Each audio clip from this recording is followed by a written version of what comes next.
जी हाँ, नमस्कार। आपका हमारे इस चैनल पर हार्दिक स्वागत है। उत्तर प्रदेश विधानसभा चुनाव 2022 के लिए क्या बहन मायावती कर रही है सबसे बड़ी गलती? ध्यान से इस वीडियो को शुरू से अंत तक देखिएगा। चैनल को जरूर सब्सक्राइब करें, कमेंट करके जरूर बताएं कि उत्तर प्रदेश विधानसभा चुनाव 2022 में अब की बार किसकी बनेगी सरकार। आपको पता है कि उत्तर प्रदेश विधानसभा चुनाव 2022 में होना है और अभी से समस्त पार्टियों ने तैयारी शुरू कर दी है। वहीं बहन मायावती ने सबसे चौंकाने वाला ऐलान किया है। आपको पता है कि बहन मायावती ने साफ तौर पर कहा है कि वे अकेले अपने दम पर चुनाव लड़ेंगे। 403 की 403 सीटें वे अपने दम पर चुनाव लड़ेंगे। न तो वे बड़ी पार्टी से गठबंधन करेंगे, न वे छोटी पार्टी से गठबंधन करेंगे। आपको बता दें कि इस समय सिचुएशन उत्तर प्रदेश की बदली हुई है। एक तरफ जहां भाजपा गठबंधन है, दूसरी तरफ जहां सपा गठबंधन है और तीसरी तरफ जहां भागीदारी संकल्प मोर्चा में 10 पार्टियों का गठबंधन है। लेकिन आपको बता दें कि उत्तर प्रदेश का ये चुनाव बहुत ही दिलचस्प होने वाला है। बहन मायावती जिस प्रकार से गठबंधन न करने की जो है अपनी प्रतिक्रिया व्यक्त की है, उससे कहीं ना कहीं उत्तर प्रदेश का राजनीतिक हालात में बड़ा परिवर्तन भी हुआ है।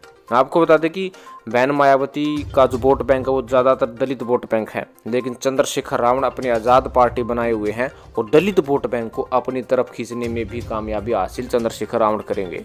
अगर 10,000 वोट लेते हैं, 5,000 वोट लेते हैं, 20,000 वोट चंद्रशेखर रावण लेते हैं, 40,000 वोट चंद्रशेखर रावण की पार्टी लेती है, तो सबसे ज़्यादा नुकसान बहन मायावती को है। अगर चंद्रशेखर रावण के साथ गठबंधन हो जाता तो कहीं ना कहीं जो दलित वोट बैंक है वो एक तरफ ही आ जाता। इसका पूरा बेनिफिट जो है बसपा और आज़ाद पार्टी को हो जाता। और दूसरा है मुस्लिम वोट बैंक। मुस्लिम वोट बैंक बहुत ही महत्वपूर्ण है बसपा के लिए भी। अगर बिहार में ओवैसी के साथ गठबंधन कर सकते हैं तो उत्तर प्रदेश में क्यों नहीं कर सकते, ये भी एक बड़ा प्रश्न चिन्ह है।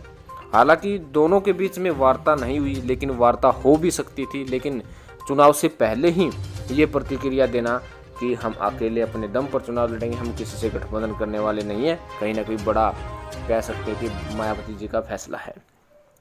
मुस्लिम और दलित वोट बैंक आपस में डिवाइड होंगे तो नुकसान बसपा का होना संभव है। और इसके साथ साथ आपको पता है कि करीब 1-2 साल से बसपा पार्टी की तरफ से अनुशासनहीनता के जुर्म में कार्रवाई की जा रही है, जिसके कारण बसपा के वरिष्ठ नेता लालजी वर्मा हो, चाहे राजभर हो, तमाम जो है आजमी हो, चाहे बड़े बड़े पूर्व नेता, पूर्व सांसद, वर्तमान विधायकों पर बसपा ने कार्रवाई की और बसपा से उन्हें बेदखल कर दिया, बाहर का रास्ता कर दिया, निष्कासित कर दिया। लेकिन इन नेताओं ने फिर से ये डिमांड रखी थी कि हम पुनः बसपा में लौटना चाहते हैं, अगर हमसे गलती हो गई है तो हम माफ़ी चाहते हैं, हम एक बार बहन मायावती जी से बातचीत करना चाहते हैं। लेकिन इन नेताओं से कोई भी बातचीत नहीं हुई, नहीं किसी प्रकार से कोई जो है उन्हें वापस लाने का कोई भी कार्य नहीं किया गया। कहीं ना कहीं उत्तर प्रदेश विधानसभा चुनाव से पहले इन नेताओं को निकालना बसपा को सबसे बड़ा झटका लग सकता है। ऐसा प्रतीत होता है कि बहन मायावती कोई बड़ी गलती करने जा रही है। एक तो छोटे दलों के साथ गठबंधन न करके चंद्रशेखर रावण और ओवैसी के साथ गठबंधन कर लेते तो जो दलित वोट बैंक है वो भी पक्का होता और इसके साथ साथ मुस्लिम वोट बैंक पर भी अच्छी पकड़ बसपा गठबंधन की हो जाती।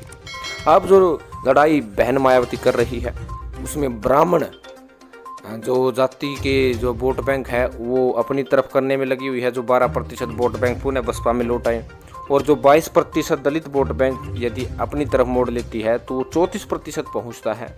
अकेले 2 दड़ों को अपनी तरफ मिलाने का जो प्रयास है वो कहीं ना कहीं असफल भी हो सकता है और सफल भी हो सकता है। इससे कहीं ना कहीं जो गठबंधन दल जो चेष्टा कर रहे थे बसपा के साथ, उनके साथ भी गठबंधन किया जा सकता था। ओम प्रकाश राजभर वह तमाम बड़े नेता ये कह रहे थे कि हम बसपा के साथ गठबंधन करने के लिए तैयार हैं, लेकिन उनका भी कहीं ना कहीं रास्ता साफ नहीं हो पाया। और जिस प्रकार से अनुशासनहीनता के जुर्म में बड़े बड़े नेताओं को बाहर का रास्ता जो है किया है, लेकिन वे पछता रहे हैं और कह रहे हैं कि बसपा में लौटना चाहते हैं। आखिर उन नेताओं को वापसी क्यों नहीं किया जा रहा है, ये भी बड़ा प्रश्न है।